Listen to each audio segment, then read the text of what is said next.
لوگ باغ 12 وفات میں یعنی 12 ربیع الاول میں نئے کپڑے پہنتے ہیں، حلوے بانٹتے ہیں، زردہ بانٹتے ہیں اور جلیبی بانٹتے ہیں، پٹاخے پھوڑتے ہیں اور پتہ نہیں کیا کیا خرافاتیں کرتے ہیں. یہ سوچتے ہیں بہت زیادہ ہم مقربین بن گئے اللہ کے، بہت زیادہ اللہ کے قرب پا لیا ہم نے، بہت زیادہ اجر ملا. ان بیوقوف اور نادانوں کو یہ نہیں پتا 12 وفات کی حقیقت کیا ہے.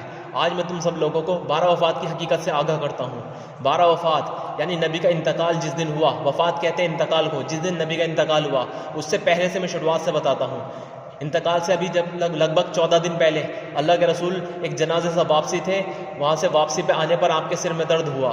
تو سر میں درد کی وجہ سے آپ نے ایک پٹی اپنے ماتھے پر باندھ لی تھی بہت ٹائٹ کر کے.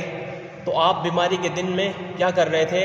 اپنی اہلیاؤں سے پوچھ رہے تھے، ازواج مطہرات سے، کہ آج میں کس کے یہاں ہوں، آج میری باری کس کے یہاں ہے، کیونکہ ساری بیویوں کی باری بندی ہوئی تھی، آج ان کے گھر میں، آج ان کے گھر میں، آج ان کے گھر میں.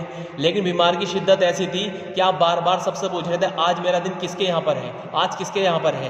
تو آپ کی ازواج نے سوچا کہ آپ بیماری کے دن حضرت عائشہ کے یہاں پر گزارنا چاہ رہے ہیں. تو سب نے اجازت دے دی، یا رسول اللہ ہم چاہتے ہیں کہ آپ بیماری کے دن حضرت عائشہ کے یہاں پر گزاریں اور پھر جس طرح باری چلتی تھی جب آپ ٹھیک ہو جائیں گے ویسے ہی چلتے رہے. تو آپ حضرت فضل بن عباس رضی اللہ عنہ اور حضرت علی رضی اللہ عنہ کے سہارے سے حضرت عائشہ رضی اللہ عنہ کے یہاں پر تشریف لے کے گئے. آپ کو اس وقت میں شدت والا بخار تھا اور سر کے اندر میں درد تھا، اور آپ کو جو ہے حضرت عائشہ کے یہاں پر حجرے میں پہنچا دیا گیا. اس کے بعد وہ دونوں حضرات چھوڑ کر جو ہے اپنا تشریف لے جا چکے. حضرت عائشہ رضی اللہ عنہ وہاں پر اللہ کے رسول کے اوپر دم کیا کرتی تھی. اللہ کے رسول کے خود کے ہاتھ لے کر 5 صورتیں سورہ فاتحہ اور چاروں کل آپ کے ہاتھ پر دم کر کے آپ کے جسم مبارک پر وہ ہاتھ پھیرا کرتی تھی. ایک دن اللہ کے رسول نے 7 کنوؤں کا پانی منگوایا 7 مشکوں میں بھر کر، اور منع کر دیا تھا کہ اس کی باندھ کھولی نہ گئی ہو، یعنی اس کا منہ کھولا نہ گیا ہو. 7 الگ الگ کنوؤں کا پانی منگوایا اور آپ نے ایک ٹب منگوایا، کیونکہ حضرت عائشہ رضی اللہ عنہ حالانکہ سب سے محبوب بیوی ہے لیکن آپ کے یہاں پر کوئی ٹب نہیں تھا. تو دوسری بیوی کے یہاں سے ٹب منگوایا گیا. آپ اس لگن کے اندر میں بیٹھ گئے، ٹب کے اندر بیٹھ گئے اور 7 مشکوں کا پانی اپنے اوپر ڈلوایا. جب تھوڑا سا بخار تھوڑا ٹھنڈا ہوا تو حضرت فضل بن عباس رضی اللہ عنہ اور حضرت علی رضی اللہ عنہ کے ایک ادھر کندھے پہ ہاتھ رکھا، ایک کے ادھر کندھے پہ ہاتھ رکھا اور ان کا مسجد تشریف لے چلو. تو اس وقت میں آپ ان دونوں کے سہارے سے مسجد اس طریقے سے مسجد تشریف لے کر آ رہے تھے. حالانکہ نبی کے اندر میں 40 آدمی کی طاقت ہوتی، 40 جنتی آدمی کی طاقت، لیکن کمزوری کی وجہ سے ایسی حالت ہو چکی تھی کہ آپ کے پاؤں مبارک زمین پہ پورے رکھے نہیں جا رہے تھے. ظہر کا وقت تھا، مسجد کھچا کھچ بھری ہوئی ہے، تو آپ سیدھا ممبر کے اوپر تشریف فرما ہوئے اور آپ نے فرمایا، جس کا مفہوم یہ ہے، بہت ساری باتیں کہی، اس میں سے چند الفاظ میں نقل کرتا ہوں. یہ لوگوں، ایک زمانہ میں نے تمہارے بیچ میں رہ کر گزارا ہے، کسی کو کچھ کہا ہو تو میری پیٹھ حاضر ہے، مار کر یہاں پر بدلہ لے لو، اور کسی کا کوئی حق مارا ہو تو واپس لے لو، کسی کو کچھ کہا ہو تو یہاں پر بدلہ لے لو، قیامت کے دن میں نہیں دے سکتا اللہ کے پاس. تو سب کا سب رو پڑے. حالانکہ جو سب کا حق دلوانے کے لیے آئے ہیں، جس نے سب لوگوں کو، جنہوں نے ظلم و ستم کرا آپ کے اوپر، ان سب کو بھی معاف جس نے نہ کرا، وہ بھلا کسی کے اوپر ظلم کر سکتے ہیں؟ بھلا کسی کا حق مار سکتے ہیں؟ تو سارا مجمع رو پڑا. آپ نے ظہر کی نماز پڑھائی، پھر سے دوبارہ سے ممبر کے اوپر آئے اور پھر جس کا مفہوم ہے یہ الفاظ کہے، لوگوں ایک زمانہ تمہارے بیچ میں رہ کر گزارا ہے، اگر کسی کو کچھ کہا ہو تو میری پیٹھ حاضر ہے، یہیں پر مار کا بدلہ لے لو، کسی کو کوئی پیسہ ویسا مارا ہو تو واپس لے لو، قیامت کے دن کوئی مطالبہ نہ کرنا ورنہ میں وہاں نہیں دے سکتا. سارے کا سارا مجمع رو پڑا. تھوڑی دیر بعد ایک شخص کھڑے ہوئے، یا رسول اللہ، ایک مرتبہ آپ نے میری پیٹھ پر مارا تھا تو مجھے بدلہ چاہیے. سارا مجمع حیران، سب کے سب دیکھنے لگے ان صحابی کی طرف. وہ صحابی کو اللہ کے رسول نے بلایا اپنے پاس، وہ آئے اور یوں کہا، یا رسول اللہ، جب آپ نے میری پیٹھ پر مارا تھا تو میری کمر پر کوئی کپڑا نہیں تھا، تو آپ بھی اپنا کپڑا ہٹائیے. اور سارا مجمع دیکھ رہا ہے سناٹے کے ساتھ کہ پتہ نہیں یہ کیا کرنے والے ہیں. اللہ کے رسول نے اپنے جو ہے کمر پر سے کپڑا ہٹایا اور انہوں نے مارنے کی بجائے جو مہر نبوت تھی آپ کی کمر پر اسے چوم لیا اور چمٹ کر رونے لگے. سارا مجمع اور زیادہ رو پڑا. تھوڑی دیر بعد ایک شخص کھڑے ہوئے، یا رسول اللہ، آپ کو میرے 3 درہم دینے ہیں. تو اللہ کے رسول نے پوچھا، بتا سکتے ہو کون سے؟ کہ ہاں، ایک بار آپ کے پاس ایک سائل آیا تھا، ایک فقیر آیا تھا، تو آپ کے پاس تھے نہیں، تو آپ نے مجھ سے کہا تھا کہ تم اسے دے دو، میں تمہیں بعد میں دے دوں گا. تو آپ کو وہ بات یاد آئی، تو آپ نے کہا اپنے چچیرے بھائی حضرت فضل بن عباس سے، فضل، یہ میرا قرض اپنے ذمے لیتے ہو؟ حضرت فضل نے کہا، یا رسول اللہ، ہاں میں لیتا ہوں، میں ادا کروں گا.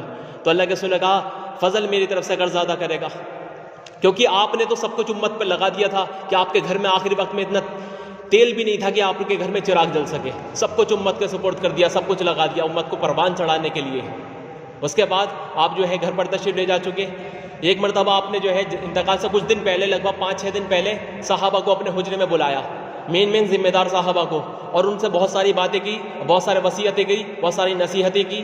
اس میں آپ نے چند الفاظ یہ کہے کہ اللہ تمہارا ساتھ ہو، اللہ تمہارا ساتھ دے، اللہ تمہارا ساتھی ہو، اللہ تمہاری مدد کرے. اس پہ صحابہ رو پڑے. صحابہ نے عرض کیا یا رسول اللہ یہ تو رخصتی کی نشانی ہے، یہ تو جدائی کی نشانی ہے، اگر ایسا ہو جائے، اگر آپ کا انتقال ہو جائے تو آپ کو غسل کون دے گا؟ تو آپ نے فرمایا میرے اہل بیت. کہ آپ کو کفن کون دے گا؟ کہ میرے اہل بیت. کہ آپ کا جنازہ کون پڑے گا؟ اس پر آپ رو پڑے. اور فرمایا جس کا مفہوم یہ ہے کہ سب سے پہلے جو ہے مجھے جب کفنا دو، غسل دے دو، کفنا دو، تو مجھے قبر کے پاس رکھ کر سب کے سب وہاں سے ہٹ جانا. سب سے پہلے میرا اللہ میرے اوپر رحمت نے نازل فرمائے گا. سوچو تو صحیح، جس کے اوپر اللہ رحمت برسائے اسے ہم نے بھلا کے رکھ دیا. پھر آپ نے فرمایا اس کے بعد میرا ساتھی جبریل، میکائیل، اسرائیل، اسرافیل، پھر ساتوں آسمان کے فرشتے.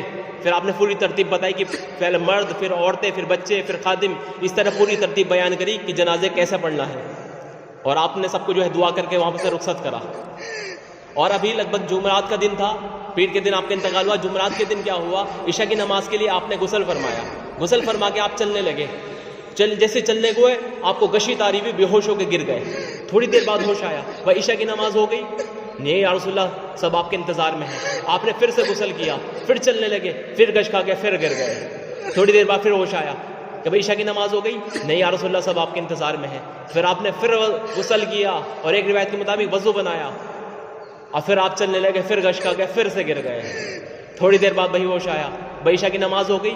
نہیں یا رسول اللہ سب آپ کے انتظار میں ہیں. تو آپ نے کہا ابو بکر سے کہو میری جگہ نماز پڑھائے. تو جب پیغام پہنچایا گیا، اللہ کے رسول نے کہا نہ کہ نماز پڑھا دو.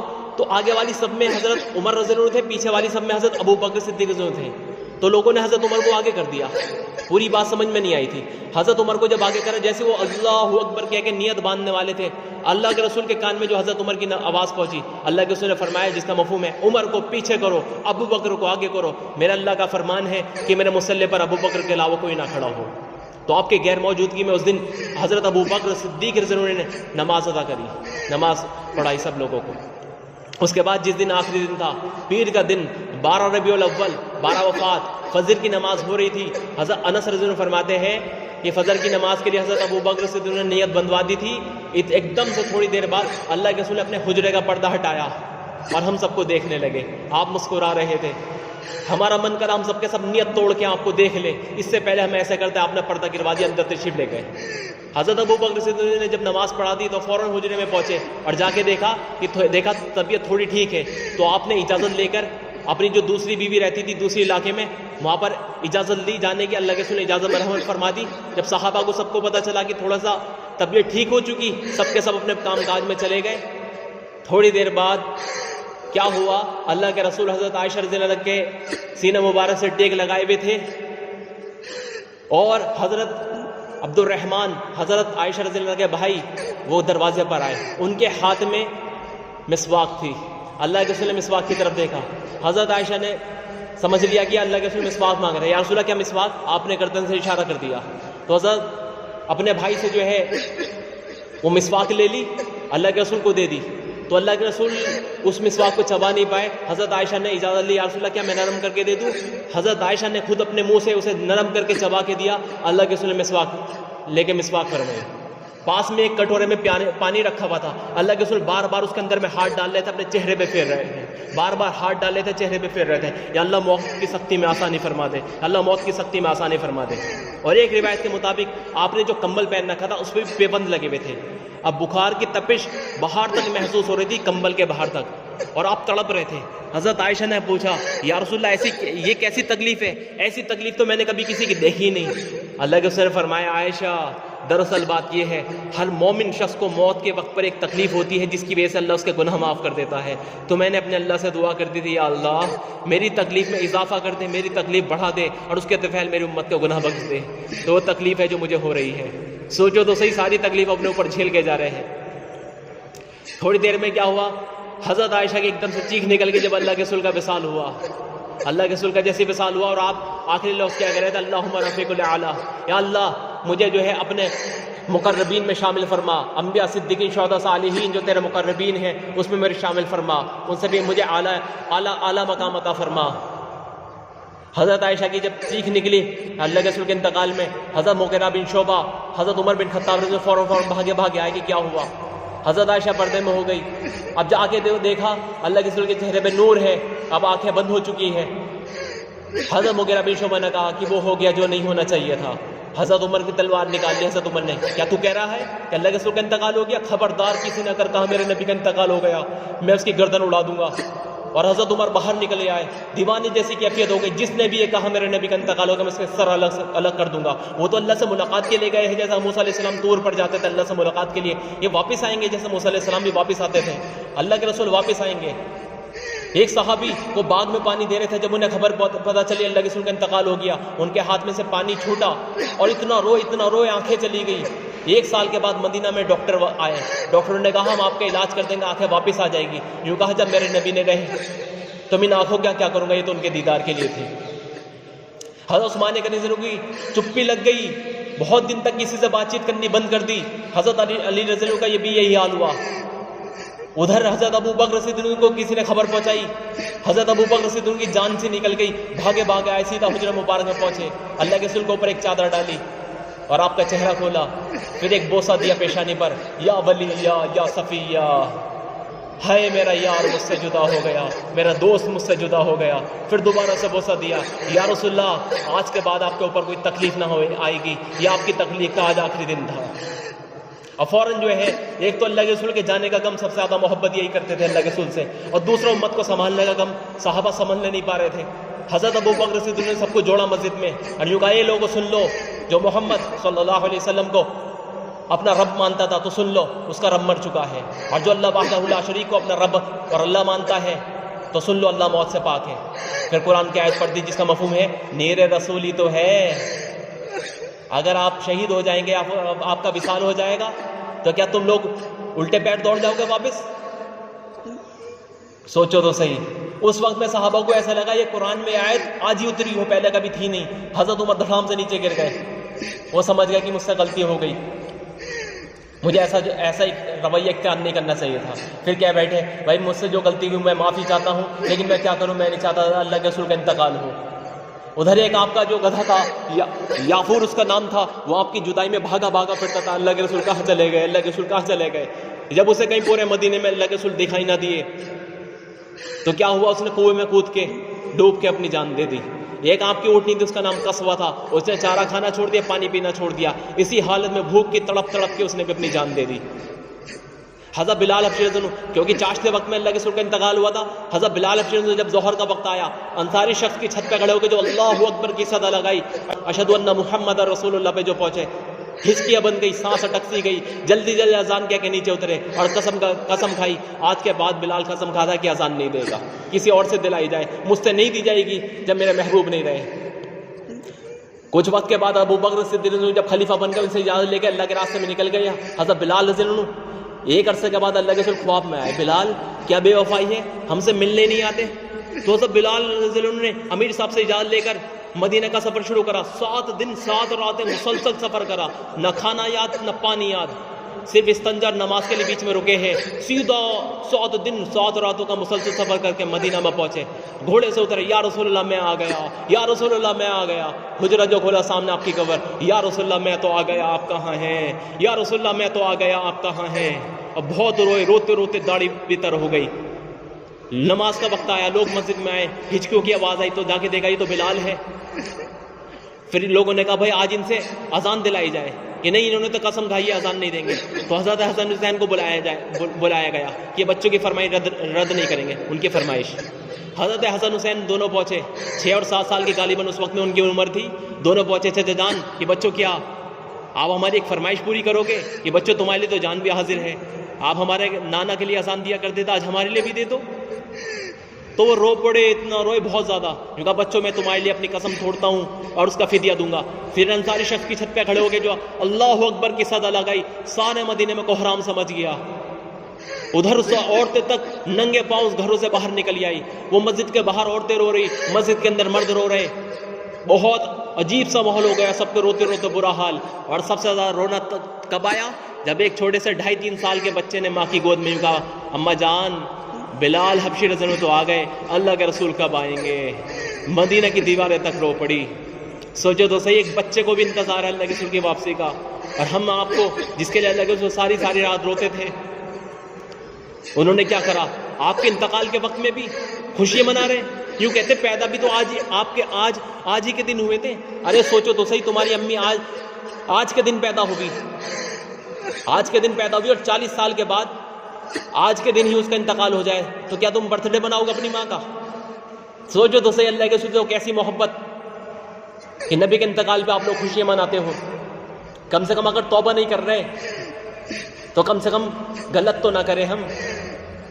اگر نیکی نہیں اپنا پا رہے ہم سب لوگ توبہ کریں، اللہ کے رسول کی آنکھوں کا ٹھنڈک کا سامان بن جائے ہم. اللہ کے رسول کا آخری وقت ہے میری امت نماز نہ چھوڑنا، نماز نہ چھوڑنا.